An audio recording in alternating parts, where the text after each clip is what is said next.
সকাল সকাল ঘুম থেকে উঠেই রেডি হয়ে নিয়েছি, আর ভোরের আলো ফুটতেই বাইরেটা এসে চারিদিকটা দেখছি।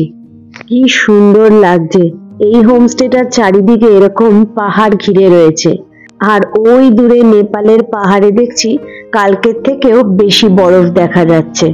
হয়তো কাল স্নোফল হয়েছে। ভোর এখন 5:30।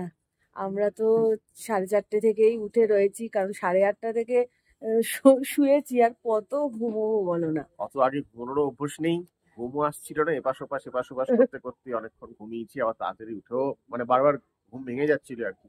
যাই হোক, এইভাবে কোনো মতেই 4:50 আমরা পুরোপুরি উঠে পড়লাম, আর শুয়ে থাকতে পারলাম না। এখন সবাই আমরা রেডি হয়ে নিয়েছি। 6টার সময় আমাদের গাড়ি আসবে, তারপর আজকের আমাদের যাত্রা শুরু হবে। ডে লাইট একটু আগেই এসেছে না, আর চারিদিকটা বেশ ভালো লাগছে।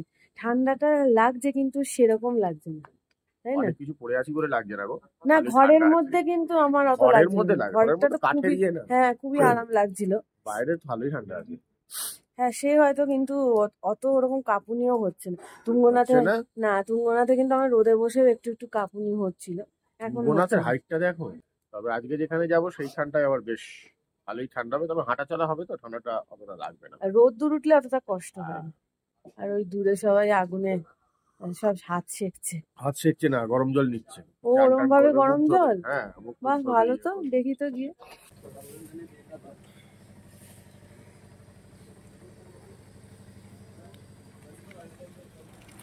এই সিস্টেমটা ভালো। হ্যাঁ, এখান থেকে জল পড়ছে। তোমরা হয়তো অনেকে এই ব্যাপারটা দেখেছো, আমার কিন্তু প্রথমই দেখা। আর এখান থেকে হোমস্টের আরো যারা সব রয়েছে সবাই এভাবেই গরম জল নিয়ে হাত মুখ ধুয়ে নিচ্ছে। অনেকে আবার এই ঠান্ডায় সকাল সকাল স্নানও সেরে নিচ্ছে, কারণ সবাই তীর্থে এসেছে যে। আজ আমাদের গরম জলের দরকার হয়নি, ঘরের মধ্যে তো বেশ গরম, তাই নর্মাল জলেই আমরা ফ্রেশ হয়ে নিয়েছি। ওমৈশিও একদম রেডি হয়ে চলে এসেছে। আর এখানে যিনি আছেন না, সুরিন্দর জি, উনি আমাদের বারবারই বলছেন ব্রেকফাস্ট করে যাওয়ার জন্য, কিন্তু ব্রেকফাস্ট করতে গেলে অনেকটা দেরি হয়ে যাবে, তাই আমরা শুধু চা খেয়ে নিয়েই বেরিয়ে যাব।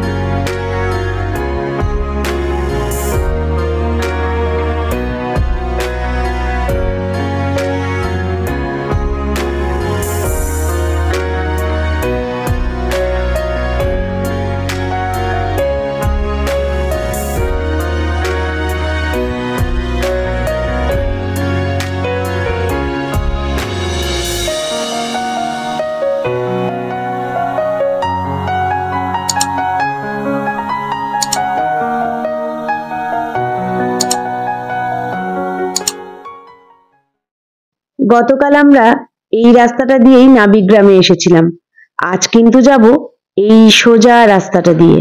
পাহাড়ের যত সকালে বেরোনো যায় ততই ভালো, কারণ বেলা বাড়ার সাথে সাথে ওয়েদার খারাপ হওয়ার চান্স থাকে।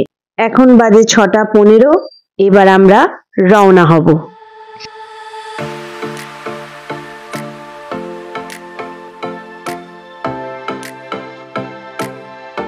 নাবিগ্রাম থেকে আমরা কোথায় যাচ্ছি তা নতুন করে আর কিছু বলার নেই, থাম্বনেল টাইটেল দেখে বুঝতেই পারছো।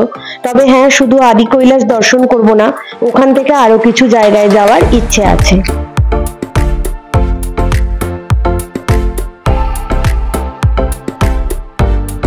নাবিগ্রাম থেকে আদি কৈলাসের দূরত্ব 80 কিলোমিটার, সময় 2 থেকে 2.5 ঘন্টা মতো লাগবে। আর যেতে যেতে যা মনে হচ্ছে, রাস্তার কন্ডিশন কিন্তু এখানে খুব একটা খারাপ না। মাঝে মাঝে ভালো, মাঝে মাঝে পাথুরে রাস্তা তো আছেই, কিন্তু খুব একটা অসুবিধা হচ্ছে না। এইবারে আমার একটু একটু গাড়ির মধ্যেই ঠান্ডা লাগছে, অনেকটা ওপর দিকে উঠেছি তো।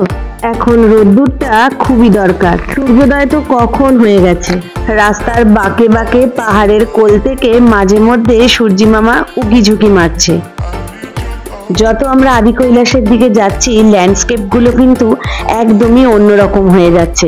আর দেখো আমরা কিন্তু আজও কালী নদীর সঙ্গে সঙ্গেই রয়েছি। অনেকটা রাস্তা এগিয়ে আসার পর চোখের সামনে পাহাড়টা দেখে ভাবলাম আমরা হয়তো আদি কৈলাসের খুব কাছাকাছি চলে এসেছি, কিন্তু না, এখনো কিছুটা পথ বাকি আছে। চারিদিকে পাহাড়, ভ্যালি, গাছপালা, আকাশের রং, মেঘ, রাস্তাঘাট, প্রকৃতি এখানে তার সৌন্দর্য উজাড় করে দিয়েছে। আর এই সৌন্দর্যকে আমরা দারুণভাবে উপভোগও করছি আর দু চোখ ভরে দেখে নিচ্ছি। এই যে ভ্যালিটা দেখছো এর নাম কুটি ইয়াক্তি ভ্যালি। সেই কালকে তোমাদের বলছিলাম কুটি গ্রামের কথা মনে আছে, যেখানে নেটওয়ার্ক শো করছিল, টেম্পারেচার দেখাচ্ছিল। এই দেখো সেই কুটি গ্রাম। এখানেও কিন্তু থাকার অনেক হোমস্টে রয়েছে। আর হ্যাঁ, এই কুটি গ্রামে চেকপোস্ট রয়েছে, তো আমাদের পারমিটের কাগজপত্র এখানে চেক করাতে হবে, তারপর আবার এগিয়ে যেতে হবে। পারমিটের জন্য কি লাগবে আগের ব্লগেই বলে দিয়েছি। আদি কৈলাস যাত্রায় এই কুটি গ্রামই কিন্তু শেষ গ্রাম।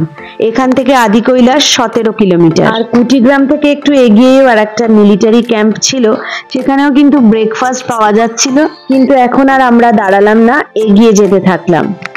আরো কিছুটা এগিয়ে আসার পর আমাদের আরো একটা চেকপোস্টের সামনে দাঁড়াতে হলো, যেখানে আমাদের পেপার গুলো চেক হলো। মিলিটারি এরিয়া, তাই ওখানে কিছু শুট করিনি। বেশ অনেকটা উপরে উঠে এসেছি, চারিদিকে গাছপালা নেই বললেই চলে, যেদিকেই তাকাচ্ছি রুক্ষ শুষ্ক পাহাড়। আর এসব পাহাড়ের মধ্যেই হঠাৎই আমাদের চোখের সামনে আসলো, তোমরা এখন যেটা ভাবছো আমরাও কিন্তু সেটাই ভাবছি, কিন্তু এটা আদি কৈলাস নয়, এটা ব্রহ্ম পর্বত। এখান থেকে আরো 5 কিলোমিটার আমাদের যেতে হবে, তারপরেই আসবে জলিংকং, আর সেখান থেকেই দেখা যাবে আদি কৈলাস।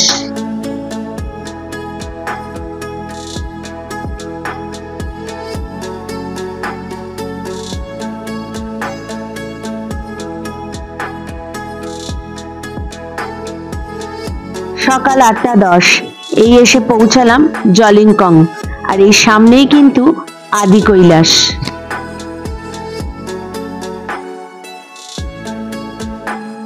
ফাইনালি আমরা পৌঁছে গেছি। আমাদের কত দিনের ইচ্ছে চোখের সামনে একদম দেখতে পাচ্ছি। হ্যাঁ, একটু মেঘ চলে এসেছে, আস্তে আস্তে মেঘ সরে যাবে আশা করছি। চলো তোমাদেরকে চারিদিকটা ঘুরে দেখাই।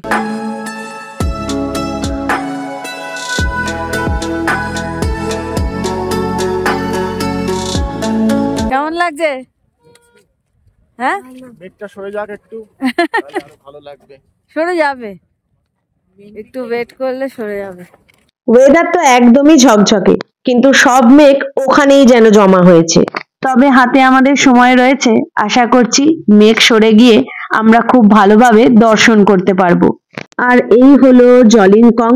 এখানেও কিন্তু মিলিটারি ক্যাম্প রয়েছে, কিছু খাবার জায়গাও রয়েছে, ওয়াশরুম আছে। আর এই রাস্তায় তো অনেক ঘোড়া দেখতে পাচ্ছ, তো এখান থেকেও ট্রেকিং এর একটা ব্যাপার রয়েছে, যেটা তোমাদেরকে পরে বলছি। আগে একটু কিছু খেয়ে নেওয়া যাক।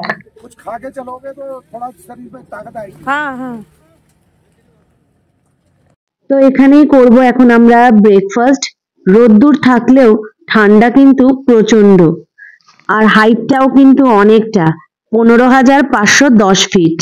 তাই সাবধানতা কিন্তু প্রতি পদক্ষেপে অবলম্বন করতেই হবে। ব্রেকফাস্টের এখানে দুটোই অপশন, এই প্লেন সুপি ম্যাগি আমরা নিয়েছি, আর তার সাথে আলু টিকিয়া আর ঘুগনি। যদিও এরা এটা চাট বলছে, কিন্তু একদমই সিম্পল ভাবে বানিয়েছে। খাওয়া দাওয়া সারতে সারতে চারিদিকটা তো দেখছি, কিন্তু চোখ কনস্ট্যান্ট ওদিকেই রয়েছে আমাদের। না, মেঘ এখনো সরেনি। তো যাই হোক, খাওয়া দাওয়া সেরে 5 মিনিট একটু বসলাম, আর এখন আমরা রওনা হব পার্বতী সরোবরের দিকে।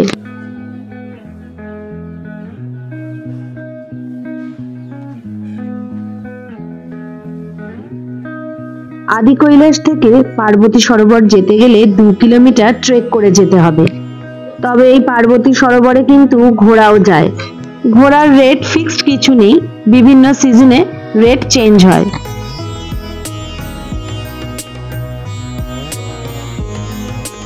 পার্বতী সরোবর ছাড়াও এখানে আরেকটা ট্রেক করার জায়গা রয়েছে, গৌরীকুণ্ড।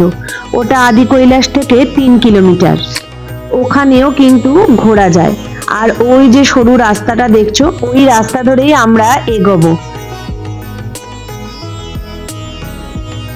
সরোবর যাওয়ার রাস্তাটা পুরোটাই এরকম কাঁচা পাথুরে, আর কোথাও তো খুবই সরু, তাই খুব সাবধানে যেতে হচ্ছে আমাদের। যেতে যেতে আরো একবার তাকিয়ে দেখে নিলাম যে মেঘ সরলো কিনা। না, মেঘ এখনো সরেনি। আমরা আস্তে আস্তে করে এগিয়ে যাই।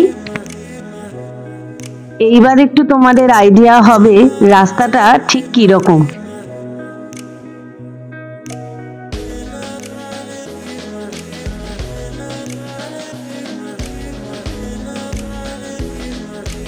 যেই পাহাড়টা তোমাদের দূর থেকে দেখালাম, সেই পাহাড়ের এখন পিছন দিকে আমরা হাঁটতে শুরু করেছি।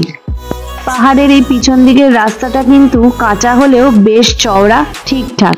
কিন্তু এই যে আমি বলি, পাহাড়ের 2-3 কিলোমিটার ট্রেক করা শুনতে যতটা সহজ লাগে, আমাদের মতো সাধারণ মানুষদের কাছে এতটাও সহজ নয়।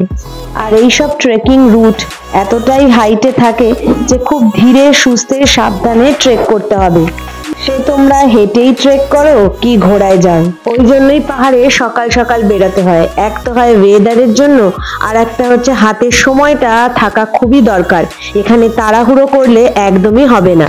আর সাথে অবশ্যই জল, লজেন্স, পপকর্ন এগুলো রাখতেই হবে, কারণ এসব জায়গায় অক্সিজেন লেভেল কম, তাই এগুলো সাথে থাকলে খুব একটা অসুবিধা হবে না। আমরা খুবই ধীরে সুস্থে একটু দাঁড়িয়ে একটু বসে রেস্ট নিয়ে তারপরই এগিয়ে যাচ্ছি পার্বতী সরোবরের দিকে। সামনের দিকে যে রাস্তাটা দেখা যাচ্ছে তার ওদিকেই নাকি পার্বতী সরোবর। পাথুরে কাঁচা রাস্তা দিয়ে হেঁটে চড়াই উতরাই সব রকম অভিজ্ঞতা নিয়ে আমরা কিন্তু আমাদের ডেস্টিনেশনের খুব কাছাকাছি চলে এসেছি। এখন এই পাথুরে রাস্তা দিয়ে, পাথুরের যে ব্রিজ রয়েছে সেটার ওপর দিয়ে গিয়ে ওদিকে যেতে হবে। আজকে হাঁটতে হাঁটতে হঠাৎই মনে পড়ে গেল সেই যে আমরা গুরুদম্বার গেছিলাম তখনকার কথা। সেবার আমার একটু শরীরটা খারাপ করেছিল। এরপর লাদাখে যখন খারদুংলা গেছিলাম তখন কারোরই কোনো কষ্ট হয়নি। এখানের হাইটটাও তো অনেকটা, তো এখনো অবধি আমরা ঠিকঠাকই রয়েছে। হাতের সময় আমাদের রয়েছে, খুব ধীরে সুস্থেই আমরা এগোচ্ছি। এতক্ষণ যে হেঁটে আসলাম আদি কৈলাস দেখতে পাইনি। ব্রিজটা ক্রস করার পরেই আবার দর্শন পেলাম। নিচের থেকে উপরে উঠে এসে আদি কৈলাস খুব কাছ থেকে দেখা যাচ্ছে, আর মেঘও কিন্তু আস্তে আস্তে সরতে শুরু করেছে। একদম ক্লিয়ার, একদম ক্লিয়ার।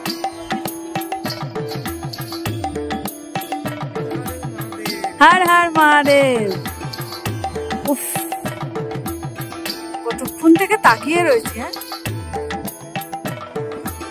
যখনই দেখছিলাম মেঘ একটু একটু করে সরছে, তো সামনে বুগিয়াল ছিল, তো ওখানেই আমরা বসেছিলাম।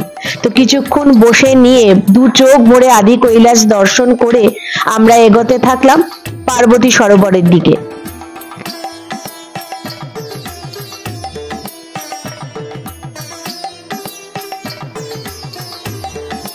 ওই দূরে যে বাড়িটা দেখা যাচ্ছে ওটা কিন্তু মন্দির, শিব পার্বতীর মন্দির, আর ওই মন্দিরের চারিপাশে রয়েছে সরোবর।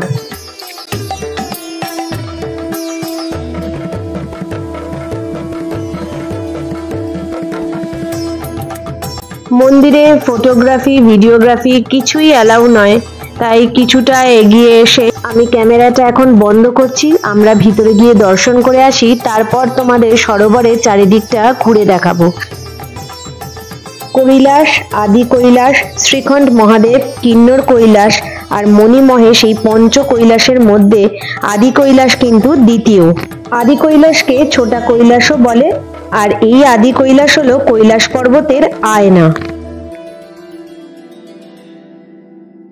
কথিত আছে ভগবান শিব এই জায়গায় হাজার হাজার বছর ধরে ধ্যান করেছিলেন। আদি কৈলাসে ভগবান শিবের উপস্থিতি দেবী পার্বতীর সাথে তার অটুট বন্ধন এবং তার ঐশ্বরিক রূপকে প্রতিনিধিত্ব করে। আবার অনেকে এও বলেন হাজার হাজার বছর ধরে শিব ঠাকুর যখন এখানে ধ্যান করছিলেন, যেদিন তিনি চোখ খুলে এই উপত্যকার সৌন্দর্য দেখেন, তখন তিনি তার স্ত্রীর নাম অনুসারে এই জায়গার নামকরণ করেন। এই উপত্যকা জুড়ে রয়েছে শিব পার্বতীর নানান গল্প, আর এই উপত্যকা 3000-এরও বেশি পুরনো। পার্বতী উপত্যকা থেকে সোজা তাকালে যে পাহাড়টা দেখা যাচ্ছে এর নাম পার্বতী মুকুট। পার্বতী মুকুটের অপোজিট সাইডেই রয়েছে পার্বতী সরোবর। পার্বতী সরোবরের পাশেই শিব পার্বতীর মন্দির। শিব পার্বতীর মন্দিরের পাশেই আদি কৈলাস বা ছোটা কৈলাস। আর এই ছোটা কৈলাসের বাদিকের পাহাড়গুলোর মধ্যে যেই পাহাড়টা দেখলে একটু অন্যরকম লাগে সেটা হচ্ছে পঞ্চপাণ্ডব পাহাড়। দেখো 5টা পাহাড় কিরম পরপর রয়েছে। আমরা খুব ভালোভাবে দর্শন করলাম আর হীরক কিন্তু পুজো দিয়েছে, খুব ভালোভাবেই পুজো দিল। আমি দেখলাম, প্রসাদ গ্রহণ করে নিয়েছি, এখন একটু বসেছি, একটু পরে আবার নিচের দিকে নামবো। আর এখানের ভিউটা তো তোমাদের সাথে শেয়ার করেছি, আর কিছু বলার নেই, কিচ্ছু বলার নেই। আমরা যেমন দেখছি তোমরাও দেখো আমার লেন্সের মাধ্যমে, কিন্তু সত্যি মানে এখানে চারিদিকে মন্ত্রমুগ্ধ হয়ে তাকিয়ে থাকা ছাড়া আর কিছু করণীয় নেই এখানে। কিছু মানে বলতেই পারছি না, এত ভালো লাগছে। আরো কিছুক্ষণ একটু বসে নি, তারপর আবার এগিয়ে চলবো আমরা। পার্বতী সরোবর থেকে হেঁটে এই রাস্তাটা দিয়ে একটু উপর দিকে উঠে আসতেই গৌরীকুণ্ড যাওয়ার রাস্তা দেখা মিলল। পাহাড়ের পাশ দিয়ে ওই যে সরু রাস্তাটা দেখা যাচ্ছে, ওই রাস্তা দিয়ে নিচে নেমে ওই পাহাড়ের পেছনে মানে লেকের ধার দিয়ে দিয়ে গিয়ে পাহাড়ের পেছনে বেশ অনেকটাই, এখান থেকে 3 কিলোমিটার, ওখানেই কিন্তু গৌরীকুণ্ড। আমাদের যাওয়া কিন্তু আর হলো না, কারণ ওয়েদার আস্তে আস্তে খারাপ হচ্ছে, বিশেষ করে ওই গৌরীকুণ্ডের ওদিকে কালো মেঘ এসে গেছে, তাই এখানে লোকাল লোকজন আমাদের যেতে বারণ করলো। তাই আবার আমরা নিচের দিকে নামার জন্য হাঁটতে শুরু করলাম। আর নিচের দিকে নেমে এসে দেখি আদি কৈলাস আবার কিন্তু ঢেকে যাচ্ছে মেঘে। নিচে আস্তে আস্তেই হঠাৎ করে ওয়েদারটা একদমই চেঞ্জ হয়ে গেছে, তাই আমরা এসেই গরম গরম চা খেয়ে নিচ্ছি সবাই। এখানে বসে দেখছি অনেকেরই শ্বাসকষ্ট হয়েছে, অনেকে ঘোড়ায় করে যাচ্ছিল তাতেও শ্বাসকষ্ট হচ্ছে, তো সবাইকে মিলিটারি ক্যাম্প, ওখানে হসপিটাল রয়েছে, তো ওখানে নিয়ে যাচ্ছে অক্সিজেন দিতে। দুপুর এখন 1টা, এবার করব লাঞ্চ। এখানে একদম সিম্পল, ডাল আর ভাত, আর আমাদের সাথে আলু ভাজা ছিল ওটা নিয়েছি, আর একটু আলু টিকি চাট যেটা সকালে খেয়েছিলাম ওটাও নিয়েছি। বেজে গেছে 1:30 আর আকাশও মেঘলা মেঘলা হয়ে আছে, আর হালকা স্নোফল আমরা পেয়েছি, সে ক্যামেরায় ধরা পড়বে না যদিও, ওই জন্য আর কিছু শ্যুটও করিনি। আর আমরা লাঞ্চও করে নিলাম, এবার নিচের দিকে রওনা হব। কিন্তু আমাদের গাড়ি যে রয়েছে না বিনোদ ভাই, সে কোথায় আমরা খুঁজেই পাচ্ছি না। ওফ, আর হ্যাঁ হাইটটা অনেকটা না, তাই একটু মানে শ্বাসের কষ্ট হচ্ছে অনেকের, আমার এখনো অবধি হয়নি, কিন্তু হালকা মাথাটা একটু ধরেছে। আদি কৈলাসকে নমস্কার জানিয়ে রওনা হই, হোমস্টেতে গিয়ে আবার তোমাদের সাথে কথা হবে। আদি কৈলাস দেখে আমরা নাবিতে ফিরলাম 3:30 নাগাদ। এখন 4:45 বাজে, এখন একটু চা খেতে যাচ্ছি। আর ওয়েদারটা তোমাদের এক ঝলক দেখালাম, যখন এসেছিলাম তখন কিন্তু খুব রোদ্দুর ছিল, আর এখন একদম মেঘলা হয়ে গেছে, আর টিপটিপ করে বৃষ্টিও শুরু হয়ে গেছে। উফ, ঠান্ডাটাও জাঁকিয়ে পড়েছে একদম। তাই এখন একটু গরম গরম চা না হলে হচ্ছে না, তাই চা দিয়ে দিয়েছে, তাই আমাদের ডাকলো, এখন যাচ্ছি তাই ডাইনিং এ।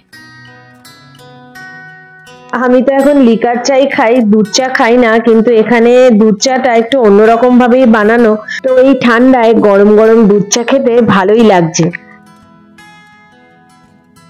চা খেতে খেতে বাইরে তাকিয়ে দেখি ঝমঝমিয়ে বৃষ্টি নেমেছে, আর ফোনে দেখলাম কুটিতে স্নোফল দেখাচ্ছে।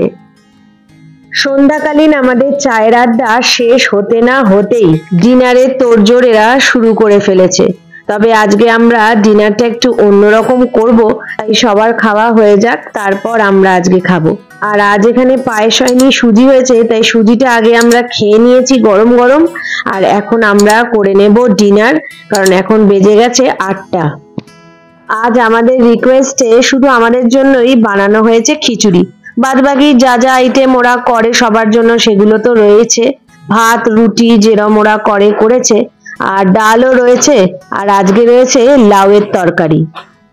তো চলো এই ব্লগটা ডিনার করতে করতে এখানেই শেষ করছি। কেমন লাগলো জানিও, ভালো লাগলে লাইক করো, সবার সাথে শেয়ার করো, আর অবশ্যই ডেসক্রিপশন বক্স চেক করো, ওখানে সব ইনফরমেশন দেওয়া রয়েছে। এরপরেও যদি কিছু জানার থাকে আমাদের অবশ্যই কমেন্ট করো, যতদূর জানি তোমাদের হেল্প করার চেষ্টা করব।